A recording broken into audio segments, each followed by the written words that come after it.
Isu Ashabul Kahfi atau para pemuda gua yang diceritakan dalam surah Al-Kahfi. Baru-baru ni timbul isu ni sebab ada suara yang mengatakan mereka ini beragama Kristian. So ada yang tak setuju dikatakan begitu dan ada juga yang setuju. Yang setuju tengok pada asal perkataan dan yang tak setuju tengok pada konteks penggunaan. Yang setuju kata betul lah pengikut Nabi Isa disebut dalam Al-Quran sebagai Nasara, iaitu merujuk kepada Nazareth, tempat asal kelahiran Nabi Isa. Kata mereka sama je lah dengan Kristian yang merujuk kepada pengikut Kristus, yang merupakan perkataan Latin Greek yang merujuk kepada maksud Al-Masih dalam bahasa Arab. Yang tak setuju kata tak boleh kata pengikut asal ajaran sebenar Nabi Isa ni sebagai Kristian sebab mereka ahli tauhid. Seruan akidah mereka sama dengan Islam. Yang banyak tempat dalam Al-Quran Allah sebut para rasul terdahulu ini sebagai seorang Muslim, iaitu mereka yang berserah diri kepada Allah. Nabi Nuh pernah sebut, wa umirtu an akuna minal muslimin, aku diperintahkan supaya termasuk dalam kalangan orang-orang Islam. Nabi Musa pernah kata pada kaum dia, ya qaumi in kuntum amantu billah fa'alaihi tawakkalu in kuntum muslimin, wahai kaumku, kalau kamu betul-betul beriman kepada Allah, hendaklah kamu berserah diri kepada Allah jika kamu semua daripada kalangan orang-orang Islam. Nabi Yusuf sendiri pun pernah berdoa minta kepada Allah supaya dia diwafatkan sebagai seorang Muslim. Dalam surah Ali Imran sendiri Allah pernah nafikan Nabi Ibrahim ni bukan daripada Nasrani, bukan Yahudi, tetapi seorang yang Hanif dan Muslim. Sebab dua-dua agama ni diklaim bahawa Nabi Ibrahim ni daripada kalangan mereka. Ma kana Ibrahimu Yahudiyan wala Nasraniyan walakin kana Hanifan Musliman wa ma kana minal musyrikin.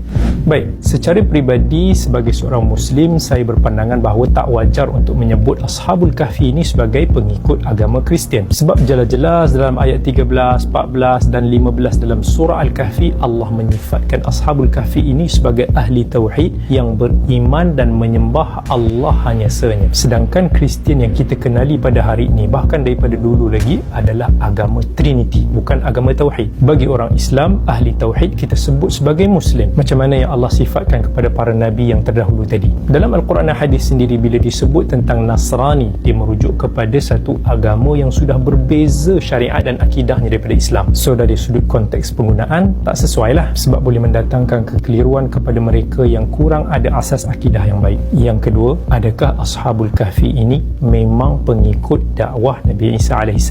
Khilaf yang panjang dalam kalangan ahli tafsir dan sejarawan Islam. Kalau kita baca kitab-kitab tafsir, ada yang sebut sebelum zaman Nabi Isa, ada juga yang sebut selepas zaman Nabi Isa. Masing-masing ada hujah ijtihadi yang tidak qat'i atau pasti. Tak payah pening-pening atau berbalah dalam bab ni. Saya tertarik bila Ar-Razi dalam tafsirnya kata, al-ilmu bidhalika az-zaman wa bidhalika al-makan laysa lil-aqli fihi majal wa innama yustafadu dhalika min nas wa dhalika mafqud. Maksudnya sekadar penelitian akal kita ni memang tak ada ruang lah untuk nak pastikan betul-betul waktu, zaman ataupun tempat mereka. Hanya nas wahyu yang boleh pastikan, tapi tak ada nas sedemikian, maka tak bolehlah tahu. So apa-apa pun cukuplah Al-Quran sebagai sumber kita dengan kadar yang diceritakan. Bahkan dalam surah Al-Kahfi sendiri Allah sebut berlaku banyak khilaf tentang kisah Ashabul Kahfi ini. Bilangan mereka itu pun berlaku banyak pandangan. Ada yang kata 3, 5, 7. Allah tak nak sebut berapa yang sebenarnya. Allah kata hanya Allah yang tahu dan kamu cuma tahu sikit je. Tapi apa yang Allah ceritakan itu,